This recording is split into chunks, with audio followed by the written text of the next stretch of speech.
دم باش جماعت عزیز از دخوازم جوارا بحثا سه و سوان بکم سه و سوین ازدی ل همان دوری همان دمی و همان قدره دشین و سو بگه حسن آقا سروک عشیرا حسنیان و سو بکو نویسکار و هلبستوان نمر و سو بودی بکس وک سرک جیا عمر هر سه و سو جی ل گندین هرم سینگی جدایی کتبن اف هرم نها دناف سینورین باجار ایدری دایه اره اب نها که خبردن ام بحثا وسف بگی بکن جوارا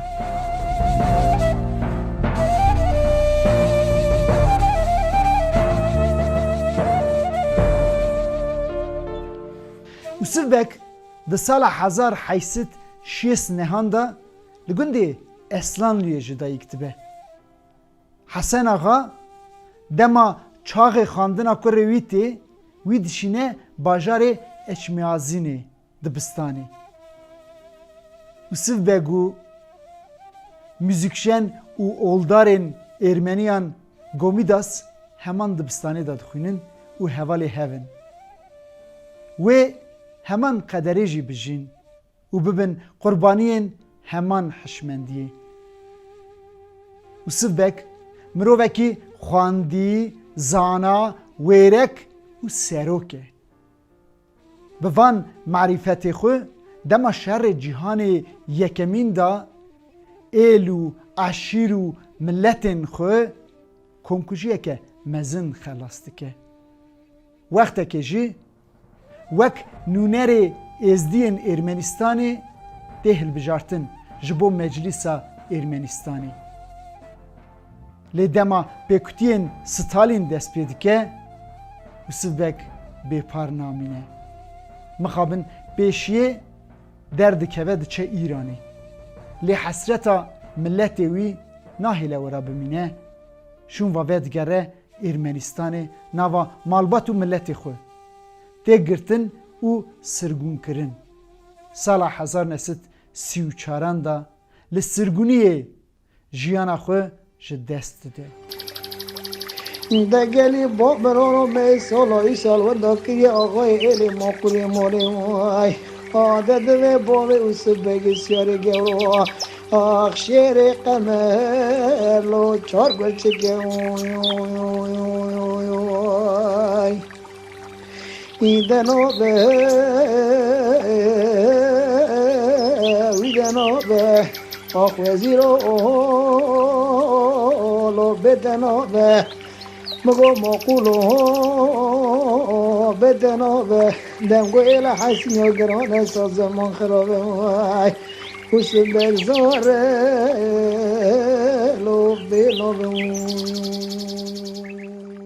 Sal ku dibe 1909 li gundê Quçê du zar tên dinê. Wê gavê Yusuf Bek 40 salî ye. Şohreta wî ya bi nav û deng e. Navê her du zara jî Yusuf datînin. Ev helbestvan û nivîskarên emir Yusufê Beko û Yusufê Budîn e. Qedera wan şerê cîhanê yekemîn diyar dike. Salên şerê cîhanê yekemîn da her du Yusuf jî dê û bavê xwe winda dikin. Yusufê Beko Yerîvanê ber destê malbateke Ermenî mezin dibe. Dixwîne dibe dadwer. Beyê ra şerê cîhanê duyemîn da tevî şer dibe û birîndar dibe. Lingekî xwe winda dike. Wê şûndatir dest bi nivîsandinê dike. Çilî şûndatir ew helbest û çîrokên nivîsîne çi qasî bi temin. Behsa hesreta welat, çiya deşt û zozanê welat dike. Helbesteke xwe da dibêje ku قیز و بوک جیر لسر ملا مینا وردکا قلفه قلفه بر بکانیه دمشن ودگرن زومی زوزانوان هر یک xebateke van mijûle. Şirîtê kona dişidinin, berxa dikine koza, şîrê dotî li ser tendûra germ dikin. Bi vê hesretê di sala 1960 nehan da stêrka wî vedimire.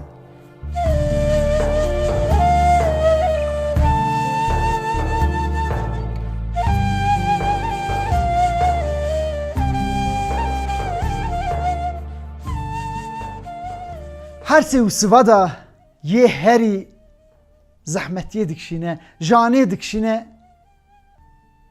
û sivê bûdiyê. Roja rev û bezê, roja qetlê û sivê bûdî neh salî ye.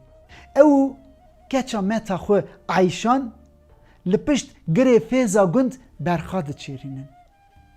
Bi dengê gulla û hawarê dema ku derdikevin ser gir dibînin çi?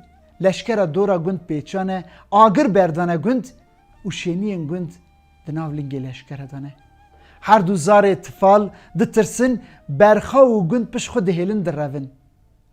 Bir rojan tî û birçî wan deran wê dûzê çiya û geliya da xwe vedişêrin. Dema çendekî şûn da tên salixtiya gund dibînin ku berderiyan nav malan tijî cinazene. Sawa miriya dide serwana gund derdikevin ew derketine. Gelî û şikeftê gilî daxê da dimînin. Ji bo zikê xwe têr bikin car caran da dikevin gundê ewle.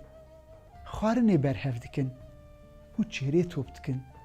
Ne tenê ew her du ne, sedan zarê sêwî hene.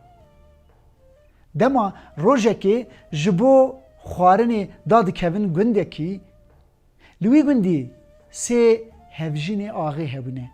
Hevjîna wî ye piçûk zarê wê çênabin. Dema ûsiv di nav zara da dibîne, ûsiv zarekî bedew e.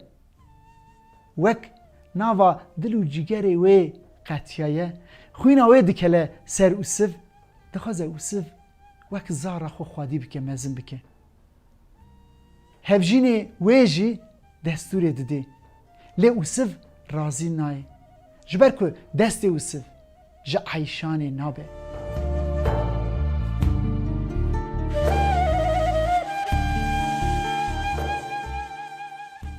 Eyşan zareke biaqil e. Zane ku wiha çil û çiya da jiyan nabe. Ji bo ûsiv rihet bike û bijî, ûsiv qanî dike. Dibêje birawo tu bimîne, ez ê jî car caran bêmê te bivînim. Wisa jî dike çend cara tê, lê dema ku cara dawî tê, halê Eyşanê perîşan e. Cil û bergê wê qelişîne, ser rûyê wê xwîne. Jina axê bi destê xwe avê lê dike, cilê wê diguherîne. Dema dikeve xewê fîza dike, digirî lawa dike Eyşan. Dest nedin min dibêje. Çendekî şûn da dema ku gund vediqete diçe, cardin venagere. Ûsiv ji wê şûndatir bêtir xwe bêkes hîs dike. Lal dibe, derdê xwe tu kesî re nabêje.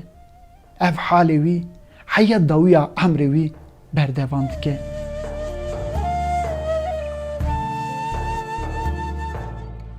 Notsaliya xwe da jî car caran xewa xwe da digirî. Dengê zareke nehdeh salî. Dema şiyar dikin jê dipirsin te çi xewndît, dibêje nayê bîra min. Lê na. Ûsiv tu carê ji bîr nekiriye ku dema xewna xwe da gundê xwe û Eyşanê dibîne û bi dengê zareke nehdeh salî digirî. Serê salê 2000 da dema ku di nav nivînên mirinê de ye, Gazî malbatê dike. Dibêje ez ê sirreke xwe ji we re bêjim. Cara ewil û cara dawîn dibêje wê sirra xwe. Kesî ra parî vê nekin, yê we bikuşin. Ez êzdîme.